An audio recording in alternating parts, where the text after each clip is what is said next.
You're listening to Alex's story, a daughter born with heterotaxy and congenital heart defects on the Child Life On Call podcast.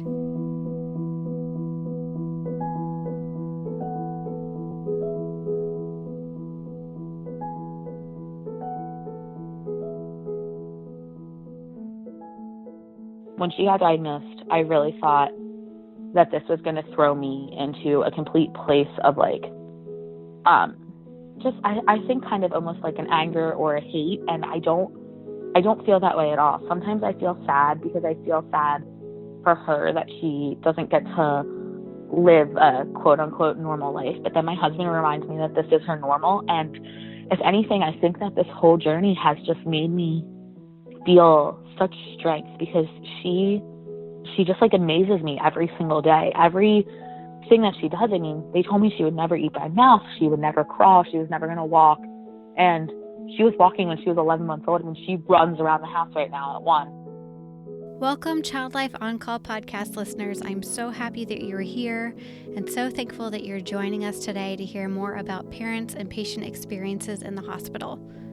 You just heard from Alex, mom to a sweet little girl named Lucy. Alex and her husband are from outside of Philadelphia and are high school sweethearts that have been together for 12 years. They married 2 years ago and shortly after became pregnant with their daughter. Alex begins her story talking about her 20-week appointment and what they learned from their doctor. It was a really fairly normal pregnancy. I was 25 years old, so it was very low risk. We went in for the 20-week ultrasound, and it was going really well. We were making jokes about the size of her feet. Her feet looked huge. And we had gone in really not wanting to know the gender. We wanted that to be a surprise. We wanted to just have fun and enjoy everything. And the tech got really quiet all of a sudden and told us that, things were in the wrong spots and things were going crazy and da-da-da. And she had to go grab a doctor. And that's when we kind of realized that something was up. So right then is when we received our initial diagnosis. They weren't exactly sure what was going on yet, but that for us was the beginning of, going through this whole journey together. But we are right outside of Children's Hospital of Philadelphia. We live about 10 minutes away. So that made going through this journey even easier from the beginning, that we didn't have to relocate. We didn't have to do anything. One of the best children's hospitals in the world was right down the street from us. So we went the next morning for a fetal echo. And then that's when we got a little more into what was going on. And that night we went home. They specifically told me not to Google anything that they had mentioned in the appointment prior to the echo because they didn't want me getting ideas in my head before we had a real diagnosis. And I actually did really well. I did not open any internet browsers all night. We turned our phones off. We put the computer away. I ate an ice cream cake and I cried because I knew something was wrong. But we decided then that we needed to know if the baby was a boy or girl because I needed to go in the next morning knowing, if this was my son or my daughter, if I needed to connect somewhere. So that was kind of, for us, that was like the first change, was now we wanted to know what this baby was and kind of who we were going on this journey with. So my husband opened the card while I was eating my ice cream cake, and he told me she was a girl, and I did not believe him because I was convinced from the beginning. Yeah, I was totally convinced that she was a boy. Like, no way in the world could this be a girl. And we started looking at names, and we decided right then and there that we were going to name her Lucy. And that was like the beginning of that. So we went in knowing she was a girl. We started calling her Lucy right away. And that was just kind of the beginning for us of knowing. But we were still holding on to a little hope at that point that maybe they were wrong and it was just a bad angle or a bad, something that they just weren't seeing it correctly and that the experts were going to tell us everything was okay. Sure, yeah, and I love that you started calling her Lucy right away because it kind of gives you that connection with your baby. I'm pregnant right now and we don't have a name yet, and there's kind of this big, and it's not because we don't want to, we just don't have one. So there is that who are you, and then once you have that, you can kind of connect a little bit easier. But yeah, that was important. And I'm so impressed that you also turned off your phones because I think that would be so hard to do, especially it was. Because Yeah, but it sounds like you did the right thing for you guys. And so take us from there. What happened after that? So we went home. Like I said, we turned off the phones and everything. My mom actually happened to be getting a mammogram when I was getting the anatomy scan. So she had come down to sit with us, and she heard everything. She went home and Googled everything, but she was really good about not telling me. We went bright and early. I mean, it just so happened that this particular cardiologist from CHOP comes once a month to our local hospital and does fetal echoes. And she was coming the next morning. So they called her to see if she would come in early to see us because she was already booked. And she said yes, which is when I kind of thought, again, that something must be wrong because this woman's coming in at 7:30 in the morning to meet us. We got there. We sat down. It was about a 45-minute ultrasound of her heart and her organs. They had us go sit in the waiting room. And then when they called us back in, she whipped out a picture of a normal heart. And then she whipped out a picture of Lucy's heart that she had drawn. And that was the first time that we had seen anything. I mean, I knew nothing about congenital heart defects or anything.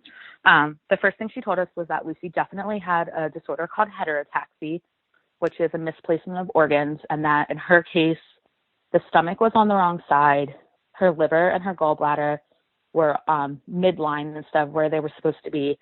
They couldn't visualize a spleen, and she had two of the same lungs. So like a normal person's lungs look like parentheses kind of, and Lucy's looked like quotation marks, like they were both going in the same direction. And then at that time, they gave us 4 different heart defects. And by the time Lucy was born and we went through all the fetal echoes and they did an echo on her, she ended up with 6.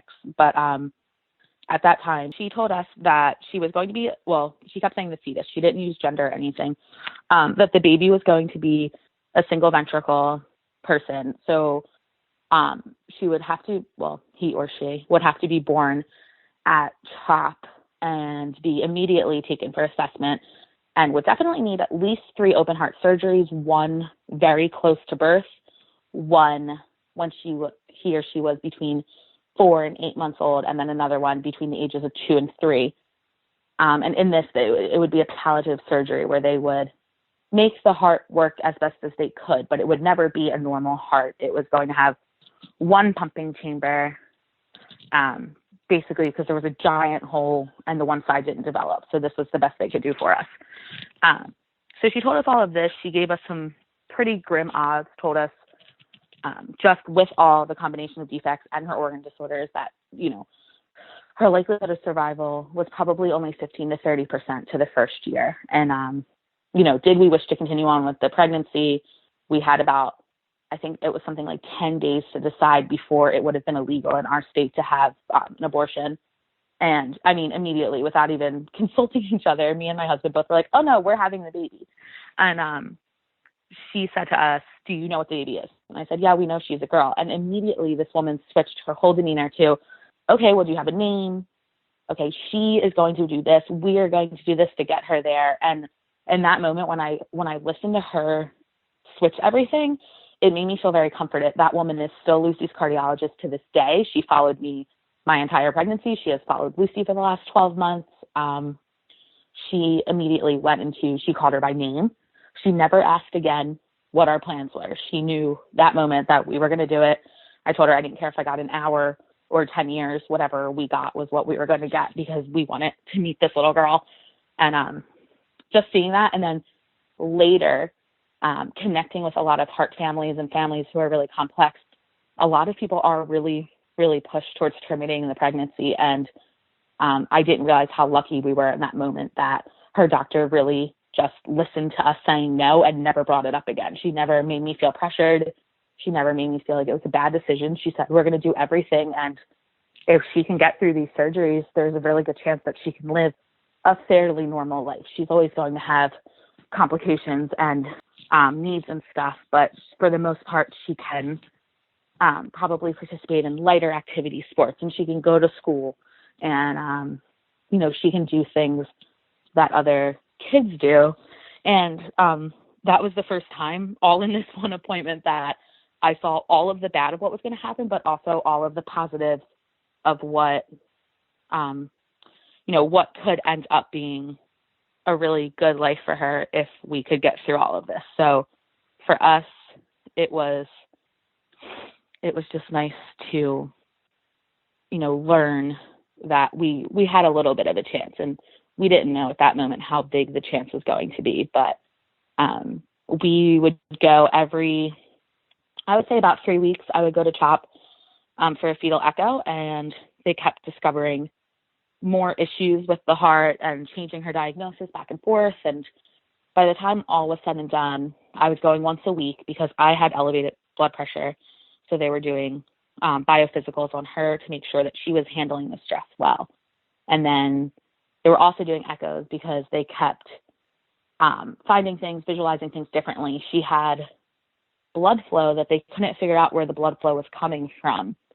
And they actually never did figure it out until she was born. They actually needed her to be able to figure out where that blood flow was coming from. But I transferred. CHOP has a program called the Special Delivery Unit. It's one of the only, I think it might still be the only in the country, where the moms can actually deliver in the children's hospital so that they can be with their babies. They do a bunch of high risk. It's heart patients, spina bifida, a bunch of other high risk pregnancies that can deliver there. And I saw the same tech for my ultrasounds and the same cardiologist and tech echo person every single week. And they actually, my last week of pregnancy, I was supposed to be induced on March 19th. I was due the 26th. It was March 16th. It was supposed to be my last appointment. And then I would go in on Sunday to be induced. And Janelle was her name. She looked at me and she said, I know this is a stupid question because I see you every single week, but you haven't had a procedure done in the last 7 days, like an amniocentesis. And I said, no, I'm 38 weeks pregnant. I did not have an amnio now. And she said, okay, because something's wrong. And so she was giving us a run for our money right up to the last moment. I had a really rare pregnancy complication where the membranes start to strip from the uterus and the lining before you're actually in labor. And it can be fairly dangerous for a regular baby, but especially because we were concerned about her blood flow levels and her oxygenation, that they actually kept me. And I had gone by myself to the appointment. I was like, we're getting induced on Sunday. I don't need to go early. So I went by myself. I had to call my husband. He rushed into the city from work. And when they did get me settled, I found out I actually was in active labor. I had no idea. But I was in labor for about 10 hours when she started going into major fetal distress. Her heart rate was dropping insanely. And they said to us, you're going to have to move to a C-section. And at this point, I had 3 epidurals because none of them were working. And then they told us the 4th one was going to have to work, or they were going to have to put me under general. And if they had to put me under general anesthesia, my husband couldn't be in the room. And for us, that was terrifying because we didn't know if she was going to make it through birth. And all I wanted was someone to be with her when she was born. So I told that anesthesia guy, I said, you make this one work because I'm not doing that. Yeah. And the 4th one was a charm, not to scare you because you're having a baby in 6 weeks, but the 4th one was a charm. And we got in there. Of course, it's 11:30 at night on March 16th. And my husband says, will this take us into March 17th? Because it'd be great if she could be a St. Patrick's baby because we're Irish. She was born on St. Patrick's, 1:26 in the morning. Oh my gosh. And she had a she full hung on for head you. of red hair. Wow. Yeah, full head of red hair. And when they didn't even have to tell us she was born because she came out screaming, which was the best thing in the world for us because we had been told that she might be born blue. She might have to be intubated right away. And I could hear her screaming. They took her into another room to set her up, do her IV. She needed to be put on the medication immediately. And my husband went with her, and I could hear her screaming, and they ran back to tell me she had red hair. And I was just on cloud 9 that she was okay. And then I went through my whole recovery of them, doing everything. And they wheeled me back into my room. And at this point, I hadn't seen her yet. And I didn't walk into the room. I wheeled into the room. And she was actually in the room with my husband and all of our parents who had come down. And just the fact that she was stable enough to be sitting in that room with all of them, we weren't allowed to hold her because they did have her hooked up to a bunch of machines. But we were allowed, they put her on my chest so I could see her. She was crying. She was, sucking onto things. It was a moment that I I was so thankful for that. All the grandparents got to meet her. They all got to spend like a half hour with her before I even got in there. But we didn't get to hold her. Yeah, I was mad about that. I was the last one to meet my baby. Right. Yeah, I don't know how that happened. But yeah, she had to be put immediately on a medication called prostaglandins. So it's an artificial part of like the hormone that keeps this little duct open when they're in utero. She was duct dependent. She needed that duct to stay open to be able to get oxygen to her heart. So they had her hooked up to an IV. I mean, she had an IV within like 2 minutes of birth. But that was it. She went down to the cardiac intensive care unit and was there for 3 days just on that IV. She was eating by mouth. We held her. We gave her a bath. We changed all of her diapers. And then that's when we started all of her like surgical procedures, was at 3 days old. Well, that's incredible that she came out and was able to eat. And yeah. Wow. She's a strong girl yeah, for sure. It was really special. Yeah. When you finally were able to like have that moment and see her, is it what you expected it would be like, or was it different? I had really, really braced myself for something really, really horrible. So I think I was completely overwhelmed in the moment of seeing her in the room, because they had me on video going, "Is that our baby?" Because I couldn't believe that she was just sitting in there with everybody. Right. But then, I mean, that she was born, like I said, at like 1:30 in the morning, and they let me go down into the CICU around 9:30 the next morning, and 8 hours later. And the nurse said to me, "Do you want to hold her?" And I couldn't believe that they were just going to let me hold this baby that I was told I probably couldn't hold for months. And, who knew what would happen? So I held her.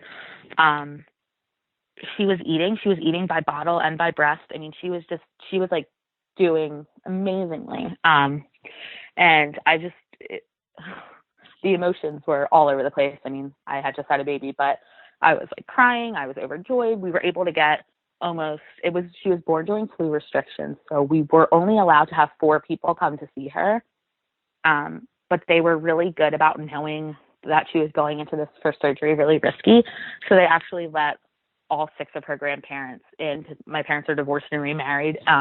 They let all 6 in, and they let both of her godparents, our local priest, and then also my one sister who's older. They let them all in to see her and hold her. So she got to be held by everybody before she had the surgery. Everybody got to meet her. We didn't have her baptized because at that point I was like, no, she's gonna be okay. We had her blessed though. Just, I wanted her blessed, but the priest came, he blessed her, but he did not baptize her. I kept saying, I want to do this in a church, and I know we're going to be able to. So, it was a really emotional 3 days. Her first procedure was just a cath lab, but when it's a 6-pound baby, a cath lab can be a crazy thing. They were actually taking her to cath lab to try to avoid her first open heart surgery. They were going to try to insert a stent instead of doing what they wanted to do. And we had such hope that we were going to be able to pass that first surgery. And the cath doctor came out and he just said, her duct that we need to stent is very, very curvy, and there's no way that I could safely get a stent in there. So then she had her first open heart surgery at 6 days old. So that for us was like a very, very scary experience. She was so tiny. But she did really well. She was in surgery for, I think, like 54 minutes.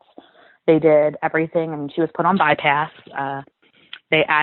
She was shunt dependent, so they put a shunt in her duct. And then she came out, and we were down in the regular care unit out of intensive care 2 days later. So, I mean, that was insane. We did spend more time in the hospital. We weren't home very quickly after that. We worked on feeding challenges and weight challenges and oxygen challenges, but we weren't in intensive care. They felt stable enough to move her into regular care where I could stay with her and I could participate in a lot more of her care than I could down in the ICU. Yeah, I was going to ask, how did you feel like you were able to bond with her kind of through the beginning of the hospitalization, and what specific things did you do? CHOP is amazing because I've talked to so many families. They're amazing about knowing this is your baby and that you want to do what you can, and they know when something's not safe for you to do and when something is. And even when she was in intensive care, they let me change her diapers. They would let us feed her, and we couldn't sleep with her in intensive care, but me and my husband stayed down in the sleep rooms, and one of us would go down every 2 to 3 hours and feed her. So they were really good about that. They had great lactation consultants, so they had me in there with her. I mean, I think 2 or 3 days after surgery, they were trying to have her like put back on to breastfeeding. For her, it was too much work, which happens with a lot of cardiac kids. She just couldn't handle having to like work for food. So we bottle fed her, but I pumped, and they were really good about, making sure with me before they would use donor milk or formula, hey, do you have milk that's down there with you? And I would bring it for her fresh every 3 hours. And they would let us feed her. They would let us bathe her. They let me put those in her hair, and I would leave out blankets, and they would redecorate her little pod every single day with her blankets. They made signs that said her name. So they just made it feel more at home for us. They let us bring in her stuff. They even told me, they gave me a day's notice when she was going to be ready to get dressed so that I could bring clothes in for her, because I refused to bring clothes until I knew I could dress her. So they gave me the heads up, we're going to let her get dressed tomorrow. She can maintain her own body heat now. And, putting that first outfit on her, I had them do it because she still had a lot of IVs and lines hooked up. But, they dressed her and they put her in my arms, and it was just nice. And then we got transferred down to the CCU really quickly, the cardiac care. And down there, I mean, the nurses are there, especially with her being a newborn, they're there, but they require the parent to do a lot more care because they want to make sure you can handle them at home. So they taught me, they gave us classes on how to listen to her heart because she had the normal heart rhythm. They gave me like a regular newborn class because I was a new mom. So like I learned how to do regular, like changing her diaper and doing her bath. But I also learned how to drop an NG tube because at the time she was partially NG fed. But they made it like as normal. It didn't seem weird at all. And I guess part of it could be because we knew going in what we were getting, but like nothing about it seemed weird. Nothing seemed weird about, them coming in to check her IVs. They were just all so like, hey, is it okay if we come in right now? They were really good. If she was sleeping, they wouldn't bother her. They would come back. So they let us like fall into our own rhythm before we went home. And we did go home 3 weeks after she was born. So we weren't even hospitalized that long. They had told us to expect to be there for 3 to 6 months. So 3 weeks, we had nothing ready. I had to tell, when they told us we were getting discharged the next day, my husband had to like run home and set everything up because I was superstitious and wouldn't let him do anything. But yeah, we took her home 20 days after she was born. She was 20 days old. So that was our first experience. And I shouldn't lie. We took her home at 19 days and we got home and she had blood in her stool, and we went back and they just changed her diet and we went home the next day. And then we stayed out of the hospital for about, 8 weeks. We went back right when she was about 11 weeks old. She had like drastically lowered pulse ox readings. Her oxygen was down into the 60s and she wouldn't eat. So we knew something was wrong. And that was like our first emergency admission into the hospital. It was actually Mother's Day. And she needed to get stents, but they did it the next morning. Monday morning, she got stents and we were home Tuesday. So again, they were like so good with her care. And in that time, we had to learn how to give her shots. So we were giving her injections twice a day for blood thinners. And even that, like, they somehow made me feel very normal that I was having to give my 11-week-old baby shots every day. That was, when we realized how fragile she was in her stage, which is what they call the time in between the first surgeries. It's called interstage. And you have like a whole team that follows you. You have to weigh her. We had to weigh her once a day. We had to check her oxygen twice a day. We had to do write down every single thing that went in and out so that they could track her weight gain. Basically, it was all a big game of making sure she didn't go into massive heart failure in between the two surgeries. But I think that was good for us because we did pick up on like the little minute things that were indicative of like really bad things to come, because we had that experience with the stents that wasn't horrible. But in August, she had a massive infection that they still don't know where it came from, but she basically went unresponsive in the middle of the night. And it just so, because we were on these strict rules, my husband had checked on her and he knew something was wrong. And we actually didn't even wait for an ambulance. We rushed her ourselves to the hospital. She was code blued at the door and completely, I mean, her oxygen was down into the 40s and 50s. Her heart rate was in the high 200s. She was basically going into complete cardiac, like it was horrendous. That was probably the worst moment that far in the journey for us. And it was all caused just because she had an infection, and with her lack of spleen and the way her heart was, it was just too much for her. But even that, we spent 10 days inpatient with antibiotics, IV antibiotics, and then we went home. So it was just like another thing of her being, showing us that she could handle all of this craziness. Oh my gosh, it's just such a roller coaster of emotions. It's like you get things handled and then something else happens, and how terrifying. How do you handle the stress of all of this? Is it, I like what you said about like keeping with the strict routine, because that's what you relied on and it showed up for you. It's made a difference. But what else has worked? I have made a lot of friends in the heart and heterotaxy community. I've met other moms. I'm best friends with a mom that had her son 9 days after Lucy was born. We went through a lot of the same appointments together, and then our kids were in the hospital together. And another mom who I met inpatient there, and our old roommate there. It's just nice to have someone else who really understands, because our families are great. Our families are super supportive. They will drive to or from that hospital 7 times a day if we forget stuff. But just to have someone else who knows how hard it is, no matter how much you might look like you're smiling on the outside, I think that those friendships and relationships that we've built have been like probably the most important thing. I mean, the routine for us as parents, me and my husband, has been most important. Just knowing her and how she is.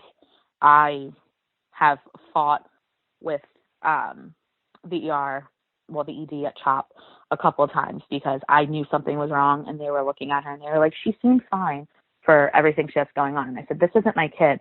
I know that you see her diagnosis and you look at her and say, she looks great, but she always looks great. And this is not normal. I fought with them tooth and nail for her second surgery, her second open heart, that something was wrong with her, and nobody believed me. And we went to the ED 3 times in a row. And finally, her cardiologist, who was away, got all these emails. These people keep coming to the emergency room. You have to do something. And she looked, and she looked at them, and the emails, and she called CHOP and said, you need to admit that. And she said, this mom is not like that. Something is wrong. They admitted us that afternoon. We went in. They did a cath the next morning, and they said, we don't know how she's breathing. All of her blood flow to her lungs is basically cut off. She needs to go to open heart surgery tomorrow. And I said, I knew something was wrong.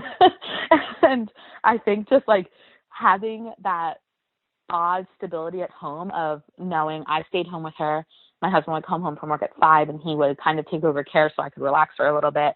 And having all these other heart moms that I would talk to and say, hey, this is like a little red flag in my life. What do you think of this?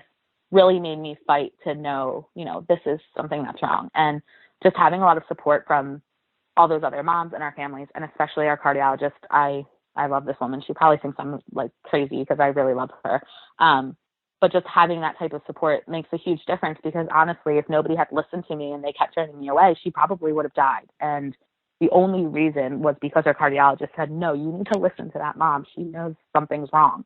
And that surgery was horrible. She had a horrible recovery from it. She went into total respiratory distress afterwards. She had to have a second surgery following it because she was in really, really bad shape, and she wasn't showing it at all on the outside. Like, she was still playing. She wasn't eating, and that was the thing. My kid has always been an eater. They told us she was, and she is tiny. She is tiny but mighty. So people never believe me when I say she's an eater, but she eats all the time. And I kept saying, she's not eating. Something is wrong. Like, she eats. And so it's just, I think a lot of it's just building a community, like just knowing who your people are and who's going to support you makes such a huge difference in being able to get through this journey. Because I'm not good at self-care. I'm really not good at it yet. I'll get there. Well, you haven't even had a moment, I feel like, to really dive in and find out what self-care is like. You've been in kind of like this mama bear instincts, but it's, Hmm. if you've listened to other episodes, and I hear from Hmm. parents all the time, like, you just have to trust your parent instinct Yeah. and you have to shout until somebody listens.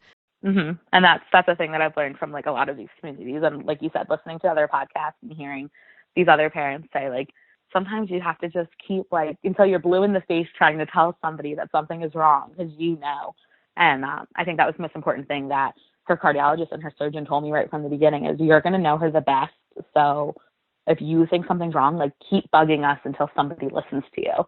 And I did. Yes, exactly. And thank God you saved her life. Yeah, one day she'll thank me. What were some of and are some of the hardest parts about dealing with a child who has heterotaxy or these congenital heart issues? I think a lot of it is the massive amounts of stress. Like for me, and my husband, just knowing, that at any moment this little heart is working so hard that it could just give out, or that something could go seriously wrong. I mean, we've lived basically under lock and key since November, because we've been so terrified of this cold and flu season. So I think it makes it hard because you do get really disconnected from the outside world. I think when I take her to doctor's appointments, she like stares at people because she forgets that there's people out in the world, because we're so in our house, and I'm completely insane about it. Even people who come to visit us, shoes are off, hand sanitizer, cell phone in a bucket, put a face mask on. And if somebody has been sick in your household or around you at work, you can't see her for a week unless, you don't have symptoms too. But I mean, it's been my life of having to keep her alive. But I think for me right now, she's a baby. I mean, she just turned 1 on Saturday, but Yay, happy birthday. Yes, St. Patrick's Day, it was the greatest day of my life that she made it to 1, because that was a huge milestone. But she doesn't realize right now that she's so different from everybody else. Like, I think, she's a baby. She has no idea. This has just been her life. And I think as she gets older, it's going to be a lot harder for me, because right now, I mean, I know she's sick and all of our family does, but we can kind of pretend to her. She doesn't realize. She thinks everybody goes to the doctors every week, and everybody gets needles and IVs and things. And I think as she gets older, it's going to break my heart a little for her to realize that her cousins don't have to do this and her friends don't have to do this. And I think that's going to be a whole different set of challenges as she becomes more aware, and that I'm already dreading, because I see her now when we go into the doctors or into the hospital, she starts to tense up. So I know that she's starting to realize, like, this is what this place is for. And then it's just going to make me even more heartbroken when she realizes that, not everybody has to live this life. But so I'm cherishing, probably the next couple of months before she starts to realize and can vocalize to me, why. Well, she's so lucky to have such an advocate for a mom for her, and such a good support, because I don't know if you got to listen to episode 9, Jamie, who had tetralogy of Fallot, and her mom, and just the difference that it made, like having someone in your corner and on your side that was going to be honest and supportive. And it was her life, but she had her mom by her side, and it just made all the difference. I hope that she feels that way. And I hope, she would kind of realizes as she gets older that we've done all of this just so that she can, have a life and be able to do all these things. And hopefully one day she can talk to people and tell them her story. Yes, absolutely. Can you name any positive or unexpected or surprising moments that have happened kind of throughout? I'm sure all of them have been surprising or unexpected, but any that you can name or want to share? I think that the most surprising thing to me about just all of this has been how much me and my husband, but also our whole family, has really thrown ourselves into this world of congenital heart defects, and really like educating people and causing awareness. We've done like so many fundraisers. We just did a huge fundraiser at CHOP with them, and I think this is a world that I never would have known about. So it's surprising to me how many other families there are that are affected by this. And I think that so many people don't realize. I used to know kids were born with like holes in their hearts or like murmurs and things like that. But I never realized how severe some of these kids are. I mean, kids who are single ventricle, tetralogy of low, trunctus kids, all these kids who have these like really major heart defects that I had no idea existed. So I think for me, the most surprising part on that line has been meeting so many families. I mean, I've met people who live 4 blocks away from me who said, oh yeah, my kid has had 3 open heart surgeries on that end. But then also I think the craziest thing for me was that when she got diagnosed, I really thought that this was going to throw me into a complete place of like, I think kind of almost like an anger or a hate. And I don't feel that way at all. Sometimes I feel sad because I feel sad for her that she doesn't get to live a quote unquote normal life. But then my husband reminds me that this is her normal. And if anything, I think that this whole journey has just made me feel such strength because she just like amazes me every single day. Everything that she does, I mean, they told me she would never eat by mouth. She would never crawl. She was never going to walk. And she was walking when she was 11 months old, and she runs around the house right now at 1. She ate chicken and corn and rice for dinner. She's like sitting there. She's like an independent little lady. She talks. So far we haven't qualified for any early intervention services because they said, what are these people going to do at your house? Hang out with you? She doesn't need anything.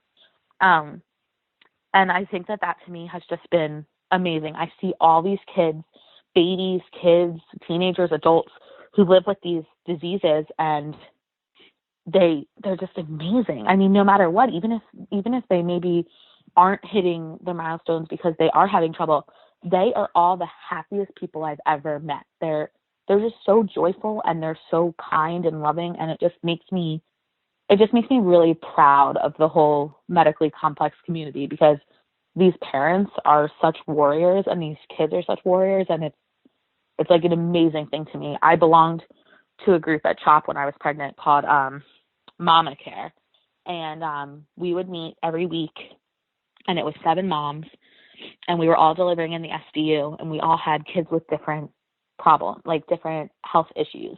And there was me and 2 other moms had heart children, 2 of the moms had spina bifida children, and 2 of the moms had other issues. One had a tumor and one had a bone disorder.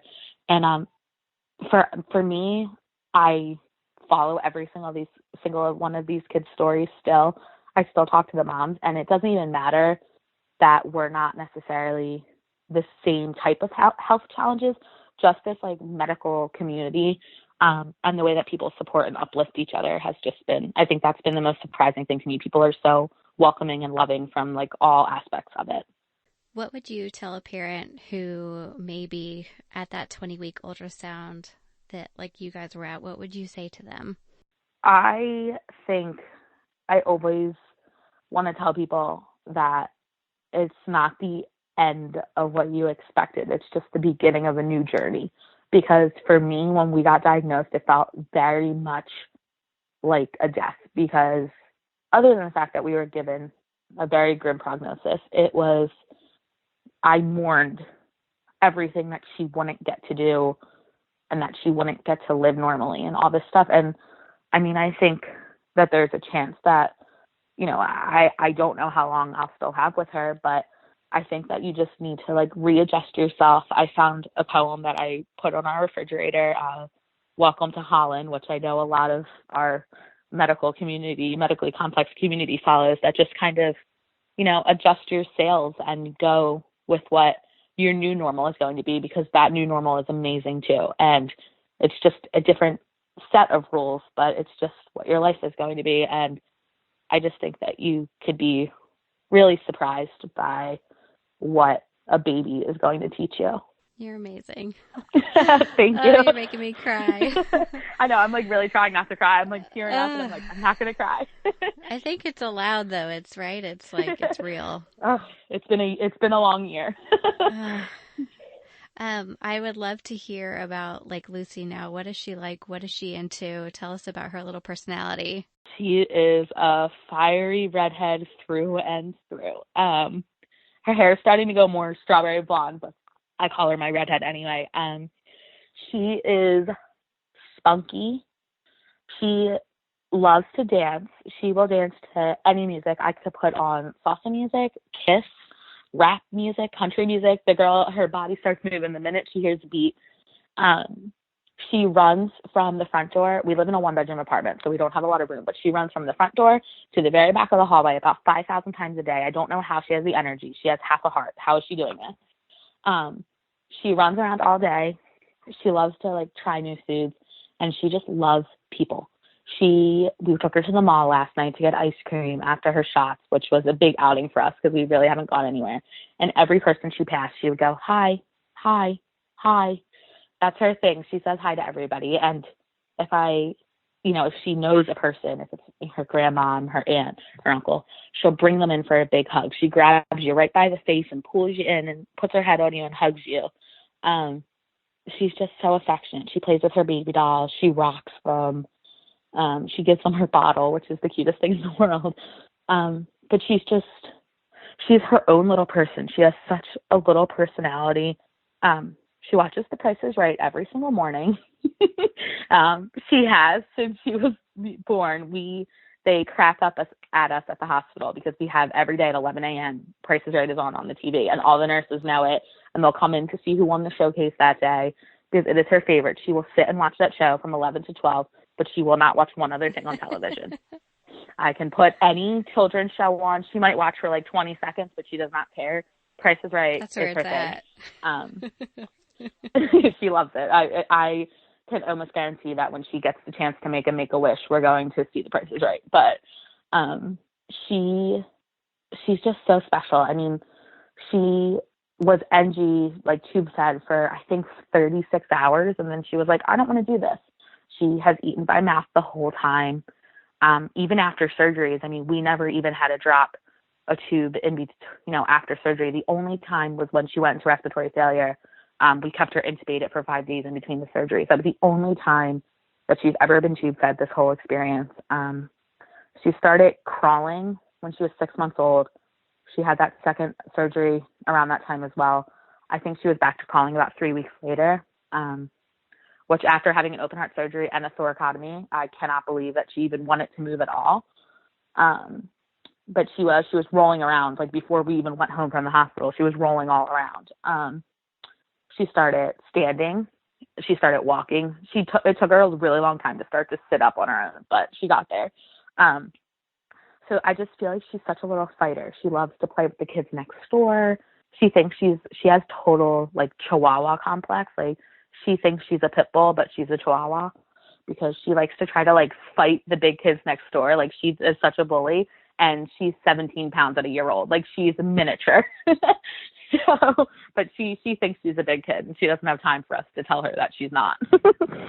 Could you describe what she's taught you through this experience? She has a smile on her face, like anytime. She could be getting an IV and she's mad when it's happening, and she will definitely make it known, and she will cry until she's blue, which doesn't take a lot for her. She's always tinged a little purple, but the minute after that IV's in and the IV person is done, she will smile at that IV person and be nice to them. And she, even when she was intubated for the 5 days, she would wake up every now and then, and she was definitely in pain. She was not happy about she was on like paralytics and things. She would still look at you, and she would just give you this little smile with her eyes. And I always hope that she keeps that and she doesn't become like bitter, but it has taught me. I thought this was going to make me so bitter, and it has not at all. Like, she is the happiest little thing. She does not care. She will like sing and kiss and give you hugs, even if you just gave her an injection in her leg, because she's just so happy that you're there to be with her. And I think that has taught me so much about how to just like look on the bright side, because she doesn't see this all as bad. She just sees it as her life. And in that, I've really looked at it. I mean, when I tell people about her story, they say to me, I can't believe how positive you are. And I said, I can't be negative because I've been living with a miracle for the last year. Like, she's exceeded everything they ever told me she would. She's just amazing. And I think I never thought like a baby. I always would hear people say that, and I'd be like, oh yeah, okay. But she has taught me so much more about like people, humanity, and just like the strength that comes from within in the last year, because she just doesn't let anybody tell her she can't do it. And that's amazing to me. We can all learn from that for sure. Yeah. What resources would you recommend to a parent who's facing the same or similar challenges? I know CHOP had a lot of specific resources for you guys, but was there anything else that you found either online or a book? And I love the poem, the Holland poem. I'll post that for sure. Yeah, I love Welcome to Holland. That was something that I found on my own. And Welcome to Holland has been, I every time somebody joins a group that I'm part of and is newly diagnosed, I private message it to them. But I think no matter what, where you are in the country or the world, most of these types of like, you know, each type of heart defect she has and each part of heterotaxy she has have like Facebook support groups, Instagram, things that you can find. So I think really for me, seeking out support groups, especially for congenital heart defects, the Mend It Little Hearts, they're a national organization, but they have local chapters. So they like hooked me up with my local chapter, but there's chapters all over the country, which is nice because they can also match you with parents who have children with similar diagnoses so that you can kind of get more of like a trajectory of your actual experience. But like finding those groups has been, I think, integral to me. Like we have a CHOP moms group that's all of us that talk, but I also belong to groups with thousands of parents who have hypoplastic left heart or TAPVR and things like that. So for me, I really think like whenever I put pictures of her on Instagram, I hashtag all of her different defects, because I've had moms reach out to me through private messaging or through even right on that Instagram picture. And I said to me, hi, my baby was just born, or I just got an ultrasound result, and they also have that HLHS. Can you tell me more about your experience? So I think the online community is amazing because you're able to connect with someone who's on the other side of the world. One of the moms that I talk to very frequently is in South Africa. So we would never have met each other if it wasn't for me hashtagging a picture and her private messaging me. We're Facebook friends now. We talk. Her son is very similar to Lucy, almost identical anatomy. But South Africa handles surgeries really differently. So she's actually had Lucy's surgeon give her advice via email that she's been able to give to her surgeon in South Africa. So I think that the online community and just being able to find people and just kind of seeking it out. I mean, when we got her first diagnosis, I knew nothing. I just typed hypoplastic left heart into a search bar on Google, found organizations that were local, found Facebook groups, and just kind of went with it. And I think that the internet is like an amazing resource right now for parents, because I always tell people, like, don't go on the Wikipedia page, don't read the bad stuff, find the other parents, because there are going to be parents that have had really bad experiences, and I think you should know about that too. But then there's going to be people that have really positive experiences, and you need to hear that as well. If you teared up during this episode, you are definitely not alone. Alex is more than willing to connect with other parents going through similar situations. So if you'd like to connect with her and follow along with Lucy and her journey, you can find her on Instagram and a Facebook page called Love for Lucy's Heart. I will link to both of these pages on the show notes page. I will also link to the poem Welcome to Holland that Alex mentioned during our conversation. Thank you so much, Alex, for being so open and so vulnerable with our listeners. Also, a big thank you to all of our listeners for tuning in to the Child Life On Call podcast.